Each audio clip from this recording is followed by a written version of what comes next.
Ada sebuah kisah inspiratif seorang ahli ibadah itu di atas punggung. Ya Allah, saya ini banyak ibadah. Hampir tiap hari saya puasa. Sholat saya tidak hanya 5 waktu, tapi banyak sholat sunnah. Loh, kenapa saya masuk surga dengan rahmat?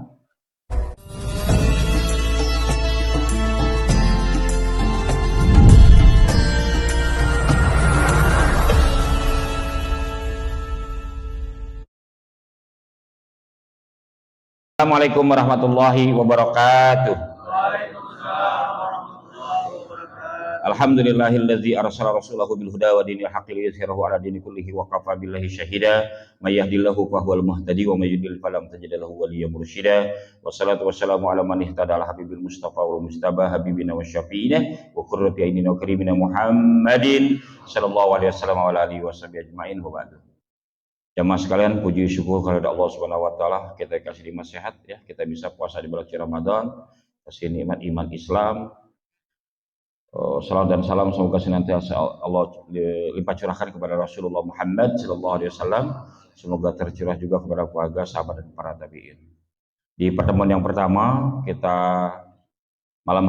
pada pagi hari ini kita akan membahas kitab Al-Hikam karya Ibnu Athaillah As-Sakandari. Tentunya ini perlu pemahaman yang lebih mendalam ya, pemahaman yang lebih mendalam karena bentuknya itu hikmah atau syair ya. Jemaah sekalian dimuliakan Allah Subhanahu wa taala, saya sudah bagikan itu PDF-nya kepada jemaah semua, silakan di-download. Kita masuk pada pembahasan yang pertama. Al-hikmatul ula min alamati al-i'timad alal amal nuqsanur raja inda wujudi zalal.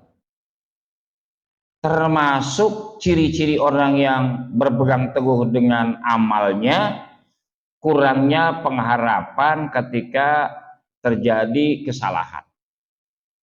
Jadi orang kalau dalam menjalani kehidupan patokannya itu pijakannya ada amal perbuatan, ya siap kecewa dia di akhirnya kalau terjadi kesalahan. Karena rahmat Allah akan sulit dia raih.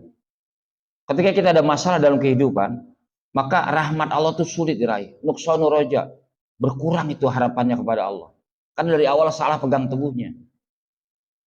Jangan berpegang teguh kepada manusia, jangan berpegang teguh kepada amal, jangan berpegang teguh kepada proses. Maka rahmat Allah itu nanti akan sulit terjadi kesalahan itu. Tapi kalau kita berpegang teguh kepada Allah, sebuah proses, kalau akhirnya tidak seperti yang kita harapkan, kita bisa mengembalikannya kepada takdir dan kehendak Allah. Tapi kalau kita dalam berbuat sesuatu bersandarnya kepada Allah, kalaupun ada gagal, maka rahmat Allah akan berfungsi di situ. Dicari pengganti lebih cepat. Ada hikmah ternyata itu memang tidak baik untuk kita. Jadi jamaah sekalian yang dimuliakan Allah Subhanahu wa taala, Ibnu Athaillah As-Sakandari itu sebagai seorang ulama sofistik yang memahami betul mayoritas orang itu dalam ibadah itu transaksi kepada Tuhan. Nanti di bab-bab di hikmah berikutnya itu ada. Kalau untuk orang-orang yang tidak, saya tidak bilang orang bodoh lah ya, tapi untuk para pemula bolehlah dia ibadah hanya mengharapkan surga. Tapi kalau kita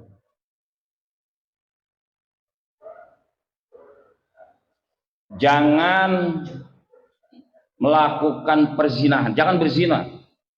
Kita takut sekali itu dengan Al-Quran. Itu dalam teori ilmu sofistik nggak boleh, Pak. Takutnya kepada Allah. Karena mushaf yang ada di depan kita itu benda bentuknya. Jadi kalau dalam teori ilmu sofistik itu Kais dan Lailah itu punya tauhid yang paling tinggi. Begitu harusnya kita beriman kepada Allah. Jamaah tahu Kais dan Lailah. Laila Majnun, Laila dikatakan gila karena semua benda yang dicintai oleh Kais itu dia cintai. Jadi kalau Laila itu jalan, oh pohon ini pernah disentuh oleh Kais, maka pohon itu dipeluk itu oleh Laila. Dia nangis, dia peluk, dia curahkan semua rasa rindu dan cintanya. Maka ulama sofistik mengatakan kalau mau bertauhid kepada Allah, bertauhidlah seperti yang dilakukan oleh Laila, cintanya kepada Kais. Jadi apapun yang Allah perintah, cintai dengan sepenuhnya. Apapun yang diperintah Allah, apapun yang dilarangnya, taatlah sepenuhnya.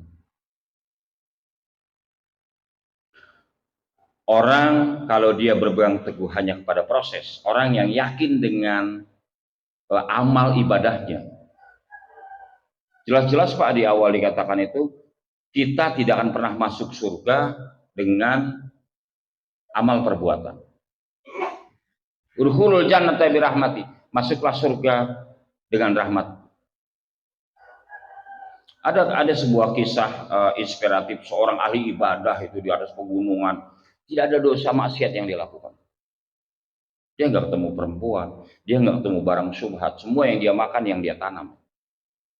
Tapi ketika dia meninggal dunia, dia masih surga karena rahmat Allah. Dia bertanya, ya Allah, saya ini banyak ibadah, hampir tiap hari saya puasa. Sholat saya tidak hanya 5 waktu, tapi banyak sholat sunnah. Loh, kenapa saya masuk surga dengan rahmat?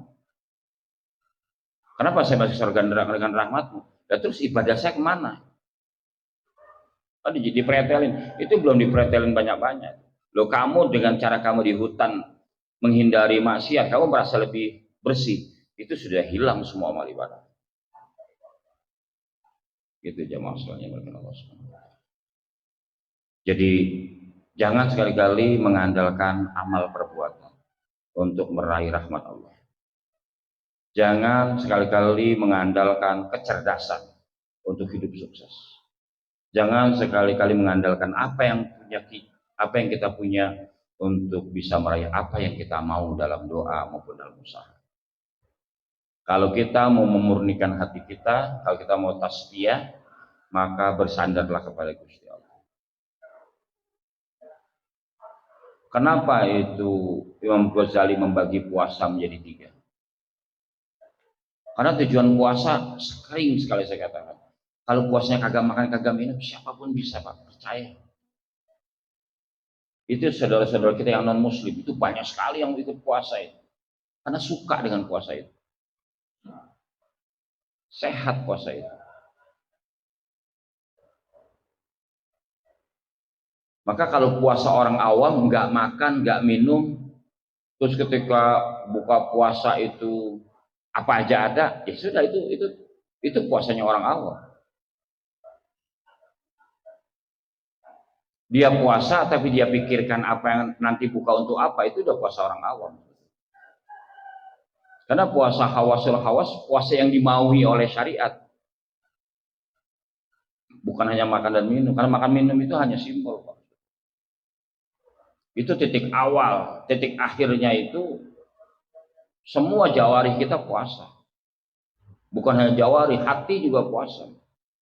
Kalau orang hawasul hawas Pak, puasa, dia berpikir, ntar bukanya pakai apa ya? Ya sudah, dia udah batal itu puasanya. Pertanyaan saya kepada diri saya dan pada jamaah, kalau kita puasa itu mau sampai kapan? Puasa kita tarafnya taraf orang awam, sampai mati. Syariat nggak minta begitu.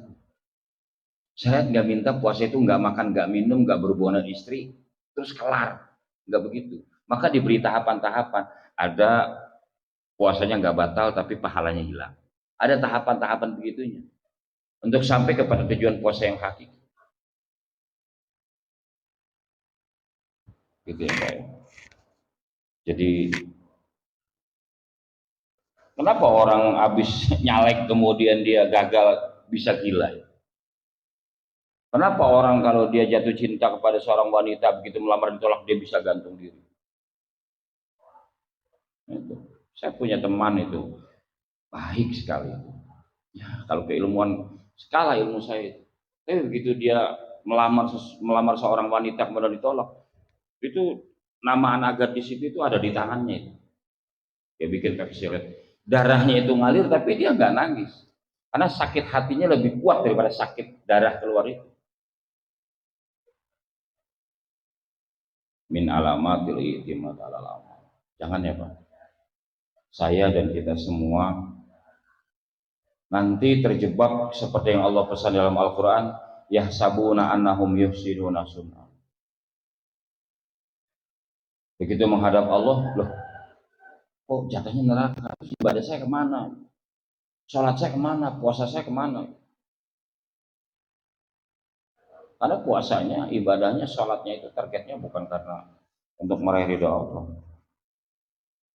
Itu yang baik. Itu yang pertama.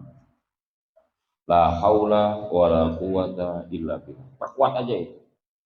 Dalam hidup ini tidak ada yang tidak terjadi kecuali dengan izin Allah. Kalau Allah izin, ya kita dapat. Kalau Allah nggak izin, ya nggak dapat. Sudah. Kita menikah dengan seorang istri, kita harap istri kita solehah, taat, hafal Quran, wah punya kriteria. Tahu-tahu pas kita dapat istri kita, apa adanya yang bersama kita sekarang dulu. Ya sudah syukuri itu.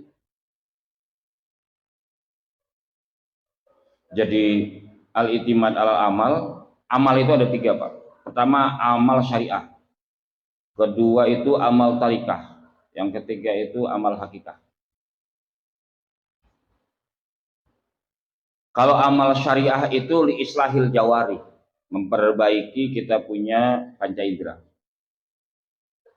Jadi yang kedua itu amal tarikah, itu li islahil qalbi, memperbaiki hati kita. Yang terakhir itu amal hakikah. Amal hakikah itu li islahir ruh, memperbaiki ruh kita. Maka kalau syariat sholat, puasa, wudhu,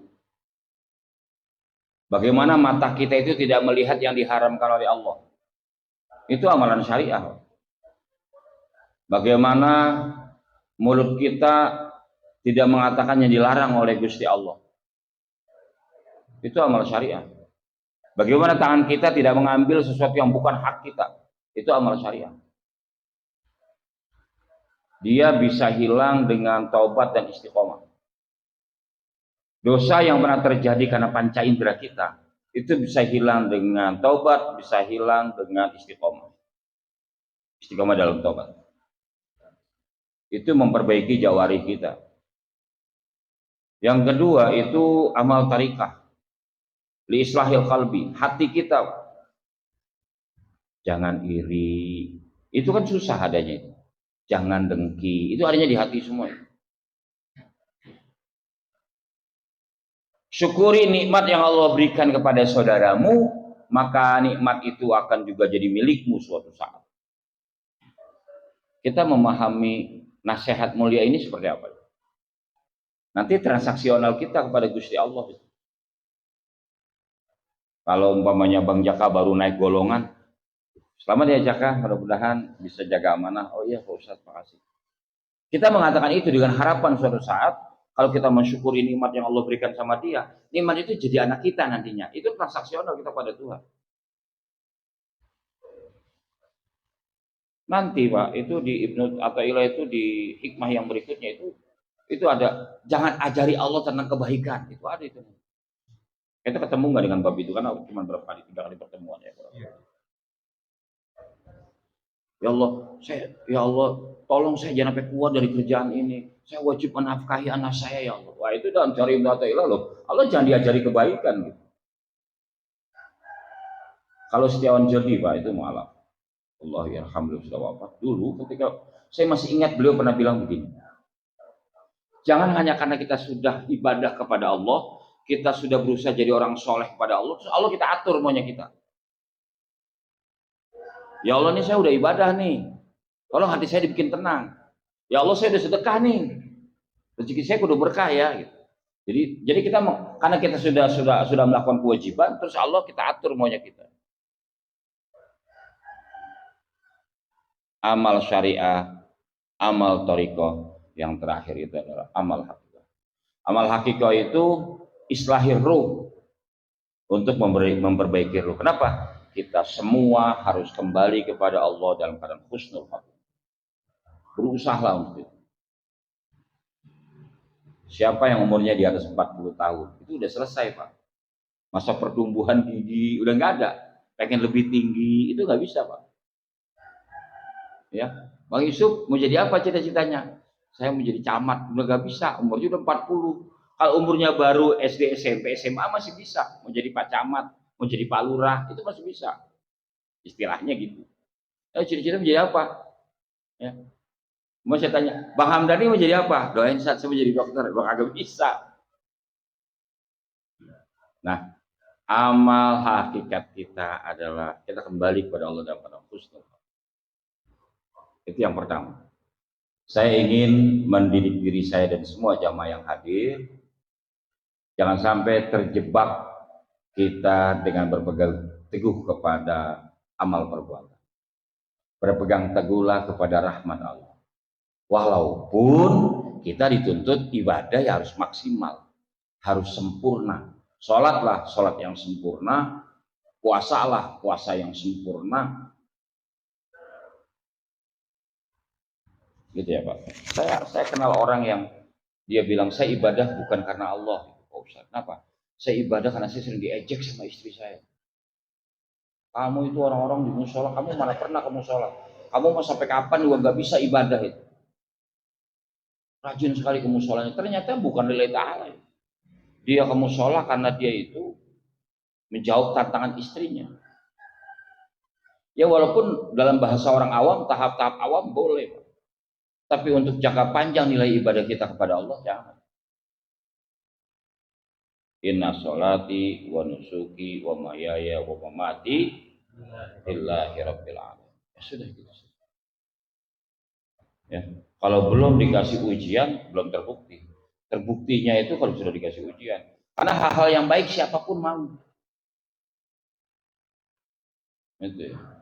Nah, ada fenomena menarik sebelum saya lanjut ke bab yang kedua. Ada fenomena menarik begini. Ada orang hidupnya sukses. Kita bilang, apa sih namanya? Dikasih nikmat tapi untuk ujian, apa namanya? Kaya tapi ujian, apa namanya? Ah, saya pernah dengar orang menilai orang lain istidraj. Istidraj itu kita menilai diri kita, Pak. Ini kok hidup saya ini mulus aja gitu. Gak ada apa-apa. Ini baik, ini baik, ini baik. Ya Allah, apa ya istidraj ya? Apa ya amal ibadah saya ya istidraj? Ini nggak dibilang, jadi saya kagak pakai. Mudah-mudahan masuk. Istidraj itu jangan nilai kepada orang. Oh itu Bang Oyo tuh kehidupannya bagus, terus membaik. Kondisi dia, kondisi istri, anak prestasi anak-anaknya, dunia kerjanya, dunia ibadahnya baik terus. Tapi saya curiga itu. Bang Oyo itu jangan-jangan semua yang dia punya istidraj. Lo nggak boleh. Jangan menilai orang istidraj. Istidraj itu adanya di kita. Saya pernah ngasih rumus kepada jamaah. Kalau kewajiban, dahulukan diri kita. Kalau hak, dahulukan orang lain. Kalau kita mau belajar jadi orang bijaksana. Walaupun kita boleh memperjuangkan hak kita. Tapi kapan kita menjadi seorang penentu, kapan kita jadi seorang pemimpin, kalau kewajiban, dahulukan diri kita. Tapi kalau hak, dahulukan orang lain. Contoh dalam konteks berkeluarga. Jamaah yang biasa beli baju lebaran, itu biasanya mendahulukan istri dan anak-anak. Istri beli baju, anak-anak beli kaos, apa beli sendal buat nanti silaturahmi ke rumah neneknya, ke rumah om tantenya. Gitu. Dirinya dia belakangnya. Ibu, bapak masih punya baju koko masih bagus tahun lalu. Baru menjelang Syaban kemarin bapak dapat baju koko masih bagus. Segampang itu. Gitu jamaah sekalian yang dimuliakan Allah Subhanahu wa taala. Istidraj jangan diterapkan ke orang lain, tapi ke diri. Baru belum lama kemarin hari keberapa itu Ramadan saya sempat ngobrol dengan anak-anak santri di depan. Saya berpikir jamaah datang, Pak Yai doain ya saya sehat. Pak Yai nanti kalau ke surga ajak saya. Loh, jenengan tahu dari mana saya masuk surga? Ya, Pak Yai kan ngajar ngaji, berkah. Siapa bilang? Kalian boleh menilai begitu. Tapi saya harus memagari diri saya dari yang begitu-begitu. Kalau saya menghadap Allah, apa yakin saya udah punya bekal itu? Apa bekalnya? Kalau sholat saya dengan sholat jenengan itu lebih bagus sholat jenengan. Boleh jadi. Dari sisi keikhlasan, dari sisi lillahi ta'ala. Oh Pak Yai itu kan banyak ilmu. Ngasih ilmu ke kita. Oh udah dibayar semua kok di dunia ilmu yang saya berikan. Saya sudah dibayar, saya sudah dikasih amplop, saya sudah dikasih penghormatan. Saya sudah dikasih fasilitas hidup. Dikasih kemudahan. Saya sudah disanguin. Ya, biasa dikasih sangu, segala tentengan, segala macam. Semua sudah dibayar itu di dunia. Ya, itu kegelisahan para dai itu salah satunya itu sebetulnya. Di saat dia lagi sendiri. Al-hikmatu saniyah, petuah yang kedua. Kecil sekali tulisannya. Iradatuka at-tajrid ma'a iqamatillahi iyyaka minal asbab minas sahwah al-khafiyah. Jadi kalau kurang kebaca dibantu saya ya kalau salah. Wa iradatuka al-asbab ma'a iqamatillahi iyyaka fi tajrid in khitati anil himmatil aliyah. Duh, gini jamaah sekalian. Ini hikmah yang kedua. Nasihat dari Ibnu Athaillah As-Sakandari. Kamu ingin tajrid. Jadi ada tajrid, ada asbab. Tajrid itu kita narik diri dari kebisingan dunia, kita banyak ibadah pribadi. Sholat sunnah, baca Quran, baca zikir. Kita melepaskan diri dari kehidupan duniawi. Itu tajrid. Kalau asbab, kita punya tanggung jawab untuk kehidupan orang lain. Itu asbab. Nah, kita ingin tajrid, kita ingin sendiri menjalani ibadah, sementara Allah sudah menetapkan kamu sebagai penanggung jawab kehidupan orang. Gitu yang gampang gitu aja terjemahnya. Mina syahwa al-khafiyah. Itu sebenarnya keburukan itu. Itu syahwat, tapi terselubung. Samar nggak kelihatan itu. Seolah-olah kita ibadah rajin. Salah yang kita lakukan, Pak. Orang-orang ngojek, nun sewu ya Mas. Orang-orang ngojek. Orang-orang di kebun yang ngojek kepanasan, yang di kebun kepanasan. Ada yang lagi nyerut-nyerut kayu, kelilipan. Sementara dia di musola, sholat duha, zikir, dalam kondisi istrinya itu belum dikasih nafkahnya. Itu syahwah khafiyah itu. Itu salah, Pak. Itu salah. Bukan begitu. Kamu ingin tajrid, kamu ingin sendiri melakukan ibadah, kamu ingin khusyuk berkomunikasi dengan Allah, padahal ada orang-orang yang menjadi tanggung jawab kamu. Itu tidak boleh. Jangan menganggap kita ngaji di sini itu lebih mulia dari orang yang ngueng itu pakai seragam hijau itu, abang-abang ojol. Dalam kondisi dia dikejar target, harus bayar listrik, harus bayar telepon, harus persiapan dana pulang kampung.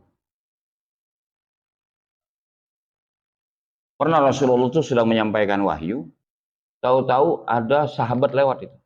Ada seseorang lewat itu, bawa cangkul lah kalau bahasa kita. Itu kata beberapa orang yang hadir bilang, kasihannya Rasul, orang-orang Pak Rasul, kasihannya orang itu yang lain daripada ngaji, kok dia malah kerja itu, udah lupa daratan. Kata Rasul, jangan. Loh dia juga, kamu di sini melakukan kebaikan, dia juga melakukan kebaikan tuh cari nafkah. Makanya itu panitia Ramadan itu, saya minta tolong itu, depan itu tolong dicat warna hijau aja. Jadi kalau abang Gojek, orang-orang pada mampir, saya lihat dia agak repot bersandarnya itu. Itu kan walaupun kagak kotor kelihatannya nggak bagus itu. Dicat aja warna hijau biar jadi green screen juga, nanti yang mau foto-foto kan bisa green screen. Dirapiin itu. Memang kita siapin setiap hari itu karpet digelar saja kalau tidak hujan. Kayak pedagang-pedagang yang pada mampir, mereka mau tidur di dalam kan nggak enak. Tidur di situ, biarkan mereka pulas tidur. Jadi jangan sampai di tangan kita ada tanggung jawab kita kepada orang, sementara kita lebih asik-asik ibadah pribadi kepada Allah. Itu kata Ibnu Athaillah As-Sakandari itu jangan, nggak boleh. Itu syahwah khafiyah namanya. Itu syahwat kepada dunia tetapi terselubung, nggak berasa, seolah-olah soleh itu. Jangan. Pakai baju koko, pakai sorban, bawa-bawa tasbih, sholat tiap hari, baca Quran tiap hari. Sementara istri dan anak-anaknya terlunta, anaknya nggak bayar SPP, istrinya juga punya hutang tunggakan nggak bisa terbayar. Nggak begitu. Kamu ingin tajrid, sementara Allah sudah menetapkan kamu itu jadi sebab itu kehidupan seseorang. Termasuk kita yang jadi penentu di kantor, Pak. Ya, Pak Garnoto yang punya anak buah, Ya, Pak Haji Ajrun yang punya anak buah, kita yang punya anak buah. Jangan ketika ada kewajiban kita kepada anak buah, kita malah asik ibadah pribadi kepada Gusti Allah. Gitu ya.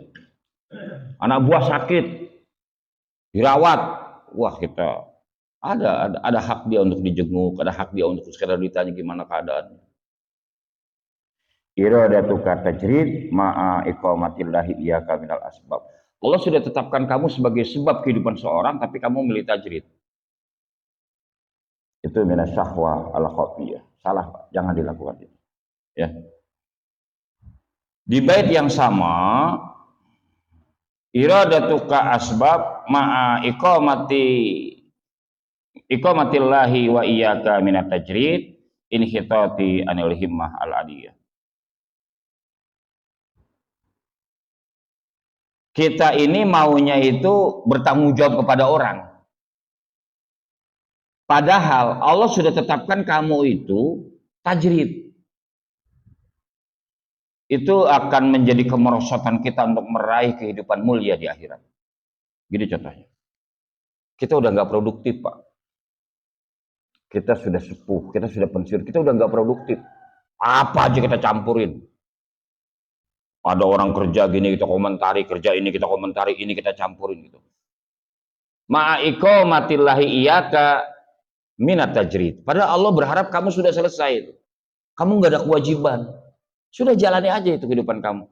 Banyak zikir, banyak ibadah, banyak bergaul dengan majelis ilmu.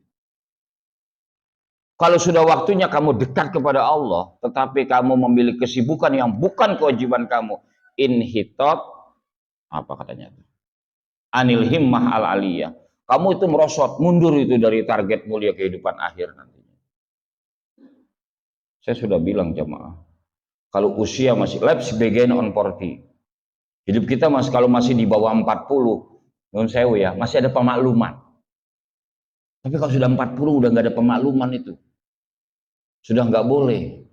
Sudah nggak ada pemakluman itu. Sambil cari nafkah karena kita masih ada istri dan anak-anak. Tapi kita sudah mulai menyambung jembatan kita kepada Allah. Disambung jembatannya. Orang bisa meninggal di usia sebelum 40, Pak. Orang usia baru lahir sampai 40 itu, kalau udah 40 itu berhenti, Pak. Maka dia turun itu. 45, 50, 55, 60 itu. Tinggal nungguin aja itu. Berapa, Pak? 50. Udah nungguin, Bang. Iya kan? Kalau usia masih di bawah 40, iyalah boleh. Pak Ustadz mau doa. Kenapa? Ini kebetulan saya mau buka cabang di sana. Silakan. Masih berusaha, bukan pengembangan ya. Masih mau usaha, silakan. Kalau sudah 40 ya sudah pengembangan. Jalani apa yang ada. Termasuk kita orang-orang yang pernah dianggap punya potensi. Kita pernah punya potensi, kita pernah jadi jaya, kita pernah sukses. Karena usia, karena pengabdian dianggap selesai, maka kita dialih posisikan. Dulu jadi lurah, tahu-tahu sudah akhir masanya beliau pensiun. Begitu pensiun ya sudah, mungkin jadi penasihat di RW, mungkin jadi penasihat di masjid, kan gitu. Nah, iradatuka, apa katanya tuh bahasanya? Iradatukal asbab iqamatillahi iyyaka minat tajrid. Allah sudah bilang, sudah kamu istirahat di rumah. Banyak lakukan kebaikan. Nah, tapi dia maunya itu masih aktif. Oh, itu mestinya Pak Lurah itu gini, itu mestinya itu gini. Ini udah selesai masanya. Dulu saya pernah kepala sekolah. Ketika sekarang sudah tidak kepala sekolah, ya support itu anak-anak muda. Saya dulu pernah muda, Pak. Pernah ganteng, pernah pinter. Nah, sekarang sudah tua, udah jelek, udah tolol pula. Harus tahu itu. Kalau diminta, berilah nasihat-nasihat baik berdasarkan pengalaman. Kalau tidak diminta, itu anak-anak muda itu pinter-pinter, Pak. Saya ngobrol sama Pak Guru, itu guru-guru sekarang tuh pinter-pinter, Pak. Beda, kalah kita itu. Kalah kita itu. Insya Allah, apapun bidang kita, kalau sudah digantikan sama anak muda, itu bisa lebih bagus. Maka musalah takwa, itu emang mana dari bom? Emang dia mau menggulung tikar tiap tahun? Kan kudu dibuat itu regenerasinya. Ada Asdi, ada Davik, ada Rijal dan teman-temannya. Cuma saya pesan, tolong saya jangan dilibatin begitu-begituan. Buat konsep yang matang terus bawa itu. Didik anak-anak kita. Musola ini nggak boleh berhenti, Pak. Inhitot anil himmah ala aliyah. Jadi kalau sudah harusnya kita berhenti, kita masih aktif saja ngurusin punya orang, maka kemunduran kita dalam meraih kehidupan bahagia hakiki nanti di akhirat itu akan anjlok. Mungkin dua materi ini yang saya sampaikan kepada jamaah semua yang hadir. Sekali lagi bahwa kajian Ibnu Athaillah Iskandar itu kajian akhlak tinggi sekali. Jadi nerimanya juga harus pelan-pelan. Saya harus sampaikan syarah seluas-luasnya, sebisa yang semampu saya lakukan. Walaupun Allah juga menilai ibadah orang berdasarkan kemampuannya. Ya. Oh, kalau orang banyak ilmu enak ya, pasti diterima. Oh, saya baca Quran aja nggak fasih. Jangan, nggak begitu. Ini wilayah keilmuan yang saya sampaikan. Tapi Allah tidak menuntut di luar batas kemampuan kita. Lakukan saja. Ya, sebisa yang kita lakukan sambil jalan, sambil belajar. Saya cuma mau mengingatkan diri saya dan jamaah semua. Jangan pernah merasa kita ini lebih baik dari orang lain. Kalau mau belajar jadi orang benar tuh, kata Buya Syakur tuh sederhana. Mau belajar jadi orang benar nggak? Mau. Pertama itu jangan merasa benar. Di saat kita sudah merasa benar, saat itulah kita jadi orang tidak benar. Tentunya nasihat beliau ini dipahami secara arif dan luas. Ya. Ketika kita memperjuangkan kebenaran, berikanlah kesempatan orang lain juga untuk menyampaikan kebenaran versi dia. Mungkin itu yang perlu saya sampaikan jamaah sebelum saya tutup dengan doa. Ada yang mau tanya, ada yang mau diskusi, ada yang mau meluruskan. Saya persilahkan. Nggak ada. Kalau nggak ada kita berdoa. Satu, siapa lagi? Dua, siapa lagi? Ini kayaknya tiap tiga. Lumayan nih ada orang asing nih ya. Karena biasanya cuma dua ini yang nanya itu. Yang asing dulu aja, gimana? Nun sewu ya mas, yang asing dulu ya mas. Asing ini kan belum pernah nanya. Ayo, gimana bos? Bismillahirrahmanirrahim. Assalamualaikum warahmatullahi wabarakatuh. Ya Pak Kiai, saya cuma ini aja ya, karena tadi juga telat. Ini cuma pengen tanya, kalau saya kan kerjanya bukan berat ya, tapi di pekerjaan saya itu emang tidak berat, tapi yang lain itu lumayan berat Pak Kiai. Jadi ngangkat-ngangkat batu kan, kalau misalkan satu-satu kan lumayan kan. Nah yang saya tanyakan, apa hukumnya gitu Pak Kiai kalau dianya nggak puasa tapi sudah memikirkan baju lebaran Pak Kiai? Nggak puasa tapi Sudah memikirkan baju lebaran Pak Kiai. kenapa? Oh, memikirkan baju lebaran. Iya Pak Kiai. Saya juga belum beli bang, aduh pusing pada saya ini. Terus, iya.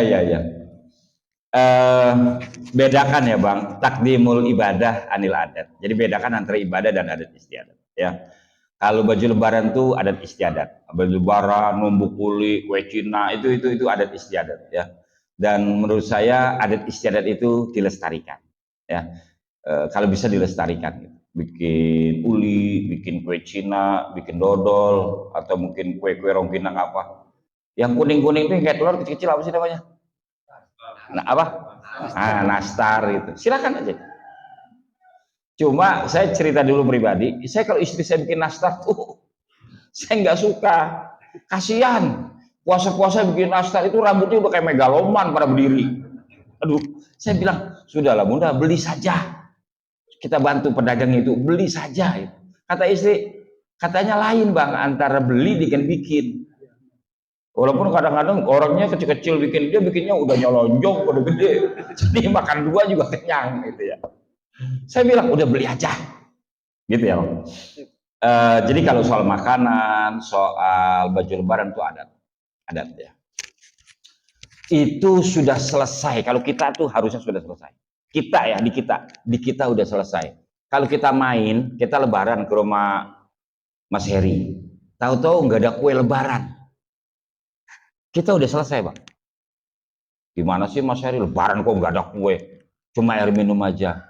Kalau kita harusnya udah selesai, ya, karena itu ada ya monggo, nggak ada ya nggak apa-apa lah. Kalau pada beberapa orang maklumi saja. Ada orang yang harus itu, suaminya suruh pinjam duit, oh nunggu kuli, malam takbiran, 10 liter, ya sudahlah, biarkan saja itu, ya. Tapi kalau kita ngelihat orang lain tidak punya persiapan itu, harus sudah selesai di kita. Loh, kita main ke rumah Bang Haji Adin kok, Bang Haji Adin nggak ganti baju lebaran, pakai baju yang kemarin pakai sholat ngaji. Kita harus sudah selesai. Dia imannya udah sampai situ. Ada baju nggak sih, ada duit apa? Oh, Haji Adin beli baju, kesian dah lebaran loh, banyak duit dia apa duit situ. Cuman iman dia udah naik, iman kita belum, kan gitu, Bang. Ya. Jadi itu dulu, itu soal adat istiadat, ya, sikapi aja secara bijaksana. Yang kedua, soal puasa. Saya puasa itu ibadah kuat, Bang. Sudah tua sekali ibadah itu.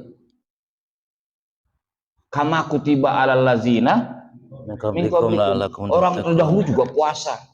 Nabi Adam itu ketika dipertemukan dengan Siti Hawa, itu puasa.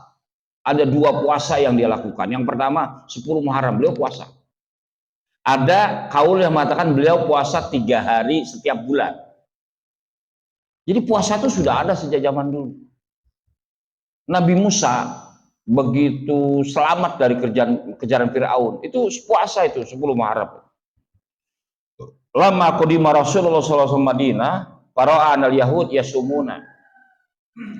Jadi dalam kitab Mukasyafatul Qulub al-Muqarrib ila alamil ghuyub karya Imam Ghazali itu lama qadima Rasulullah SAW ilal Madinah ma ashabihi taban fara'an al-yahud kanu yasumuna di al-ashir bin Muharram, bahkan tanggal 9. Jadi ketika Rasulullah hijrah ke kota Madinah, beberapa hari kemudian, beberapa bulan kemudian, begitu berhadapan dengan Muharram, loh kok pada puasa itu orang Yahudi itu. Ditanya, kenapa, puasa apa Pak itu? Oh itu dulu Nabi Musa diselamatkan oleh Allah dari kerjaan Fir'aun, 10 Muharram, maka kami takziman, kami mengagungkan peristiwa itu hingga kami puasa. Kata Rasulullah kepada sahabat, tahun depan kita puasa. Yang tanggal 9-nya dia tanggal 10, tanggal 9. Nah, kata Rasul tahun depan tanggal 9-nya kita puasa juga hari Tasyrik. Tapi Rasulullah umurnya tidak sampai gitu. Jadi puasa itu agama tua, nabi-nabi terdahulu juga puasa, Bang. Nah, di zaman Rasulullah itu diberi syariat puasa Ramadan. Puasa itu sudah tertakar kemampuan orang. Ada beberapa itu jamaah yang saya dengar itu nggak suka makan nasi sahur, itu buka nggak makan nasi, sahur nggak makan nasi, itu ada itu patokannya. Supaya puasa kuat, perhatikan sahurnya. Kata Rasulullah, mimma yu'inuka fi naharika, makanlah sahur apa yang membantumu kuat dan bugar di siang hari. Apa coba cocoknya? Kurma, silakan konsumsi itu. Saya kudu makan nasi 2 piring. Ya, Bang Jun ya. Ya kacar aja 2 piring, nggak apa-apa. Makan apa yang bisa membuat kita sehat dan bugar, gitu kan? Kan hampir semua pekerjaan itu disesuaikan jadwalnya. Saya di dunia pendidikan itu diatur selama Ramadan. Anak saya itu kerja bukan di pendidikan, tapi dia juga diatur juga selama Ramadan tuh. Masuknya itu mungkin agak siang atau agak cepat, nanti pulangnya agak cepat, semua diatur. Ya, makanya Bang Edi, saya pernah sampaikan ke anak santri, kalau mau Ramadan, untuk kita orang, Ramadan itu amankanlah rumah itu. Diamankan rumah itu. Hal-hal pokok seperti gas, seperti cabai, seperti beras itu diamankan sejak awal. Supaya nanti Ramadan nggak terlalu beban. Buat orang yang duitnya banyak nggak ngaruh. Kalau terkait dengan pekerjaan berat, tidak berat, itu tergantung kita memanagenya. Tapi kalau memang sangat berat dan tidak kuat, ya batalkan. Nanti diganti di hari lain. Tentunya yang ditanyakan sama Bang Edi bukan masalah kuat nggak kuat puasa. Orang puasa tapi ikut lebaran kan gitu. Sebetulnya kalau kita merujuk kepada nasihatnya ayahanda, orang tua kita, guru kita ya. Satyadudin MZ itu beliau mengatakan orang ikut ulangan lulus baru dapat sertifikat. Jadi sebenarnya yang orang yang puasanya terjaga bagus baik gitu, dengan Allah hubungannya baik, dengan istri baik, dengan semua orang baik gitu, maka nanti begitu tanggal 29 Ramadan malam atau menjelang tanggal 1 Ramadan, dia dikasih itu predikat minal aidin wal faizin. Lah puasa kagak, tawe kagak, pakai baju duluan, itu kita mau bilang apa? Itu kan pribadi orang. Tapi rail minal aidin wal faizin, nabungnya dari sekarang. Ya, nabungnya dari sekarang. Kalau Bang Edi sebagai saya tahu pekerjaan Bang Edi berat tidak berat. Ada pekerjaan yang lebih berat, Bang. Saya melihat orang kerja di konter, itu di lapangan, itu nggak ada pohonnya, hanya dikasih naungan bangunan begitu dari kayu, ya bagus, looks, tapi nggak ada pintunya. Ini nggak ada pintunya, blok ini nggak ada pintunya, dan dia cuma dikasih meja sama bangku dari jam 7 pagi sampai dengan jam 4 sore. Kalau kipas angin itu tambah panas badannya dalam kondisi puasa. Saya temuin mereka bertiga kemarin. Saya temui itu ba'da zuhur. Itu udah pada kering bibirnya, Bang. Kita nih kerja, mohon maaf ya abang-abang ojol, capek di panas di jalan, tapi ada masjid, ada musola tempat dia berhenti. Kita yang kerja di kantor, yang kerja di warung, ada kalanya kita gantian sama bini kita. Tapi itu orang yang jaga konter itu. Saya tanya itu berapa orang bertiga? Kamu di mana rumah? Saya di Bekasi, Pak Haji. Kamu taman SMA, saya nanti mau kuliah. Kamu, oh saya lagi kuliah. Ini selama Ramadan aja saya kerja di sini. Pak tutup, Pak, seharian di situ. Bagaimana mau tidurannya? Orang ada bangku doang sama meja. Saya pikir itu juga berat, Bang, kerja begitu. Sekilas kalau saya di kantor, Bang, habis duhur di masjid saya bisa rebahan sebentar. Gitu. Ya, Bang Edi ya. Tapi puasa itu gerak hati. Orang kalau hatinya itu damai, puasa bisa dilewati. Saya tanya sama ojek itu, Bang, ente ke ojek itu kok kalau dari sini lari bawa orang ke Pulau Gadung jam 1:30, itu di lampu merah ngelihat tukang es kelapa bagaimana? Biasa aja, Kiai, biasa aja. Kecuali puasa Arafah kita sendirian. Kalau Ramadan semua orang puasa sih. Saya tanya, itu kalau di pangkalan, nah nanti Kiai, kalau lebaran kurang berapa, Bang?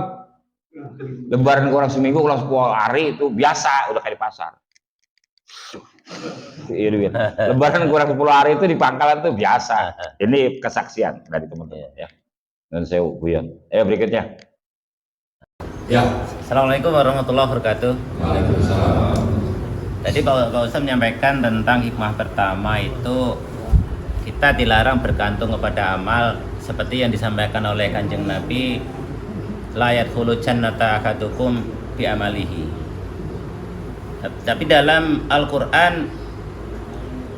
Allah berfirman, ku anfusakum wa ahlikum naro. Jagalah dirimu dan keluargamu dari api neraka. Berarti dari api neraka itu kan ada transaksi.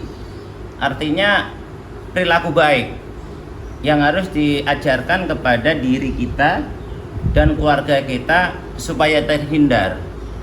Nah ini kalau kita memahami secara dohir, beribadah supaya nggak masuk neraka, seolah-olah kan seperti itu Pak, kalau kita memahaminya secara tekstual. Nah sedangkan Nabi menyampaikan kalian semua tuh nggak bisa masuk surga karena amalmu. Walaupun ketika itu sahabat bertanya, walau anta ya Rasulullah, naam jawabannya. Lah mohon penjelasannya tentang hal ini Pak Ustaz, supaya lebih bisa paham gitu Pak. Wala anta ya Rasulullah wala ana. Ya. Ya. Itu ayatnya harus dibaca lengkap. Fattaquna rallati waquduhan nasu wal hijarah. Alaiha malaikatun. Maksudnya itu ada ayat, tafsir ayat bil ayat. Ada tafsiran ayat itu juga berlaku juga. Kita diminta untuk menyelamatkan diri kita dan keluarga dari neraka. Itu benar gitu. Kita ini pemimpin. Ajaklah, selamatkan, lindungi diri kita dan ahli, orang yang dekat dengan kita secara nasab, keluarga. Orang yang dekat dengan kita keseharian, ya sahabat, teman, tetangga. Ajaklah, jangan masuk surga sendirian. Itu ajaran tauhid. Fattakunarolati, di ayat lain dikatakan fattakunarolati, takutlah kamu kepada neraka, waquduhan nasu wal hijarah. Neraka itu bahan bakarnya itu manusia dan batu. Uiddat lil kafirin. Nah, itu intinya. Jadi selamatkan anak kita, selamatkan istri kita, ajak orang lain supaya mereka juga selamat, itu jadi uiddat lil kafirin itu. Saya menggunakan istilah kafir itu karena ini bicara internal ya, bicara komunitas kita sebagai muslim. Jangan sampai diri kita, istri kita, anak kita, sahabat, tetangga kita itu jadi orang kafir gitu.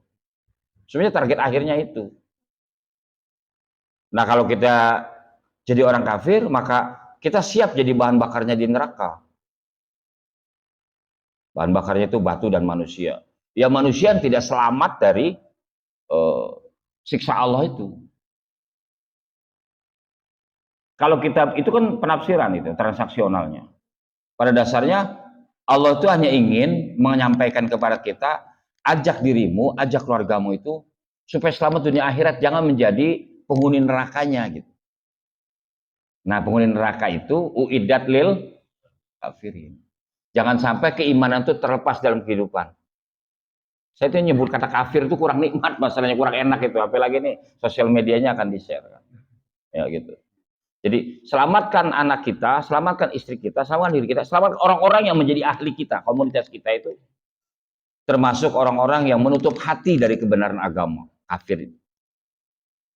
Jadi ya tadi saya bilang untuk orang awam transaksional kita mau bilang apa, dia pahamnya nyampe di situ. Tapi untuk orang-orang yang mungkin pahamnya lebih baik dari saya, janganlah ibadah transaksional. Itu sempat diungkap sama Ustadz Abdul Somad dalam YouTube-nya Daniel Mananta. Itu ya ibadah itu jangan transaksional kalau orang-orang yang sudah bisa memahami pesan-pesan Allah dalam Al-Quran. Ya, jadi ya memang tidak akan masuk surga dengan amal, itu Nabi udah pertegas itu. Sementara ayat yang tadi dibacakan oleh Mas Darmawan itu bukan transaksional sebetulnya. Ada resiko, semua pilihan. Kan kata Allah dalam Quran, "Waman syaa falyu'min, waman syaa falyakfur." Allah juga mau ngasih opsi. Silakan saja itu. Kamu mau beriman, berimanlah. Ini ada surga. You nggak mau beriman, memilih kekafiran, ya itu pilihanmu. Nanti ada neraka. Sebenarnya semuanya ada pilihan. Mas Darmawan dan jamaah semua, itu ada seorang muslimah, mu'alaf ya. Saya lupa lah dari Amerika atau dari Finlandia. Itu dia masuk Islamnya kenapa? Karena ketika dia membaca Quran, dia lihat Islam itu isinya opsional semua itu. Sholat. Tapi kalau dalam perjalanan udah digabung aja. Oh, aduh, kebanyakan. Ya sudah jumlah rakaatnya dikurangi. Puasa, tapi kalau sakit jangan. Puasa, tapi kalau kamu dalam perjalanan, ya udah nanti aja gantinya di alin hari. Haji, ya kalau kamu mampu, nggak mampu nggak apa-apa. Zakat itu harta kita nyari duit capek-capek disuruh zakat. Oh itu kalau nyampe nisabnya. Oh nisabnya nggak nyampe, nggak usah. Dia mau, oh Islam tuh nggak sejahat yang dipropagandakan oleh media. Semua opsional di situ. Termasuk kasus poligami. Fa'in khiftum ala ta'dilu wa wahidah. Kamu bisa adil, kamu bisa menjalani kehidupan syariat berkeluarga dengan baik, lakukan poligami itu. Tapi kalau kamu khawatir nanti tidak bisa melaksanakan perintah-perintah agama, malah jadi cerai berai segala macam, ya wa in ta'dilu fa wahid. Tapi kalau kamu in khiftum ala ta'dilu fa wahidah. Kalau kamu nggak yakin, persiapan ilmu nggak cukup, duit nggak cukup, fisik nggak cukup, ya fa wahidah, satu aja. Maka dia jadi mualaf gara-gara itu. Gitu ya Mas ya. Terakhir. Assalamualaikum warahmatullahi wabarakatuh. Waalaikumsalam warahmatullahi wabarakatuh. Ya. Buat aku aja untuk pertanyaan yang pertama, kita kan sebagai manusia orang awam, saya sendiri sebagai orang awam mungkin ya dalam menindaklanjuti tentang roja tadi Ya. Roja itu kan mengharapkan diri kita kepada Allah ya. Nah, terus kalau kita mengharapkan ibadah kita kepada manusia, nah itu bagaimana Pak Kiai ya? Maksudnya boleh nggak sih seperti itu? Itu yang pertama. Yang kedua, perbedaan ridho dan rahmat itu gimana Pak Kiai? Yang ketiga itu tadi Pak Kiai ada bilang sebut tentang tiga amal. Yang pertama itu syariat, thariqah sama hatikat. Itu kalau ada yang mungkin kalau saya salah mengingatkan Ada marifat itu maksudnya apa, Pak? Ya, ada 3 itu pertanyaannya ya. Yang pertama roja bin nas, jelas jangan. Itu pembahasan pokok malah itu. Jadi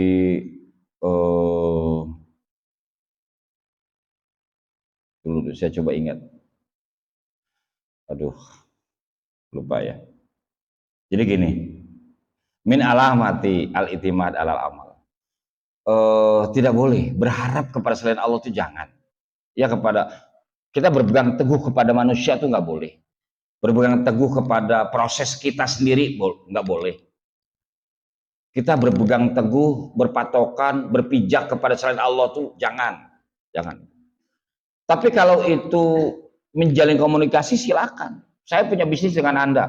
Bangun komunikasi dengan baik itu malah harus. Betapa kita dalam meraih sebuah kesuksesan harus kuat dengan proses, harus gitu. Tapi iktimad itu hanya kepada Allah. Iktimad itu bergantung. Iktimad itu finally goal, itu hanya dengan Allah. Jangan dengan siapa-siapa. Jangan dengan apapun. Nanti kecewa ya. Ya, banyaklah contoh dalam kehidupan kita ya. Kalau kita berpegang teguh kepada Allah, nanti kita percaya takdir jatuhnya itu. Percaya takdir gitu. Kita maunya anak kita kuliah di sini, tapi anak kita pilihnya ini.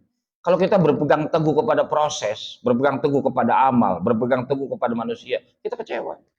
Tapi kalau kita berpegang teguh kepada takdir, ya sudah kita terima. Ya sudah, Bapak arahkan kamu di sini. Tapi kalau kamu maunya sini, ya sudah. Itu pilihan kamu, ya. Bertanggung jawablah dengan pilihan kamu. Selesai.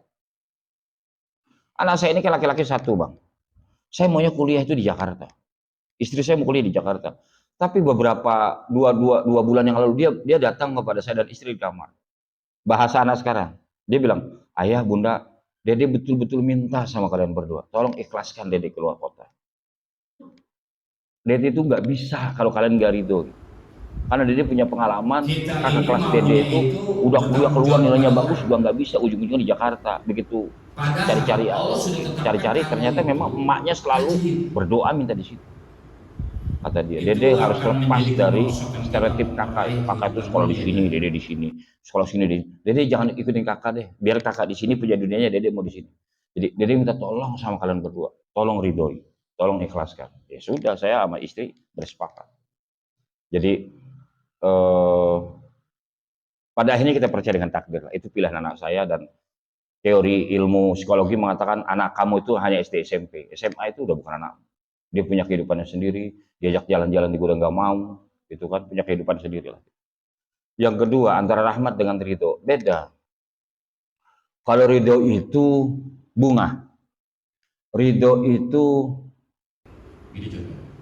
puncak cinta. Setelah ikhlas itu ridho.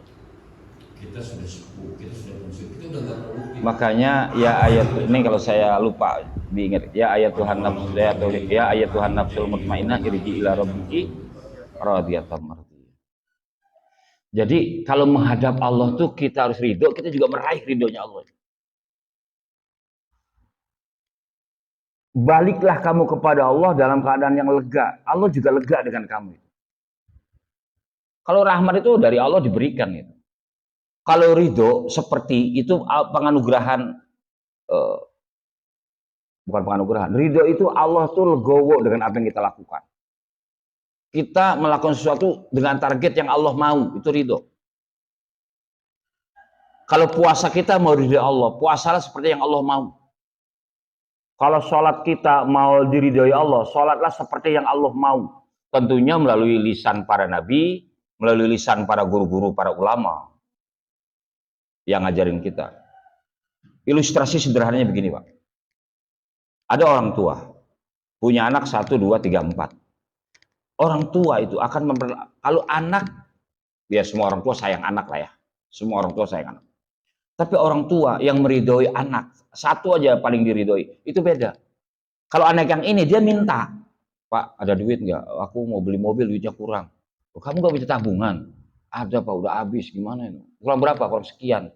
Ya sudah, nanti Bapak gajian Bapak tambah. Itu baiknya orang tua.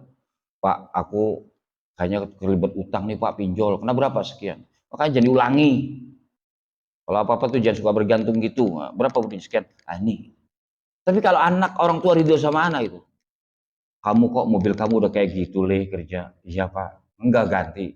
Nantilah pak lagi nabung. Berapa sih butuhnya? Bapak ada tabungan, emakmu juga ada tabungan. Bapak kan ada sawah. Untuk apa sawah kalau bukan untuk anak? Kalau kamu mau jual, jual saja itu mobil kamu. Nanti beli yang baru, nanti bapak kasih tambah. Nah itu contoh ridho yang paling konkret itu begitu. Pak, perlakukan anak dengan ridho, begitu caranya. Orang kalau dapat ridho, itu hidupnya itu jembar. Kalau Allah ridho sama kita, hidup kita jembar. Itu bedanya ridho dengan rahmat. Yang terakhir apa tadi? Marifat. Ya, marifat itu tahap paling awal. Man arafa nafsahu faqad arafa rabbahu. Jadi marifat itu kenali diri kita dengan benar, maka kita akan kenal dengan Tuhan kita.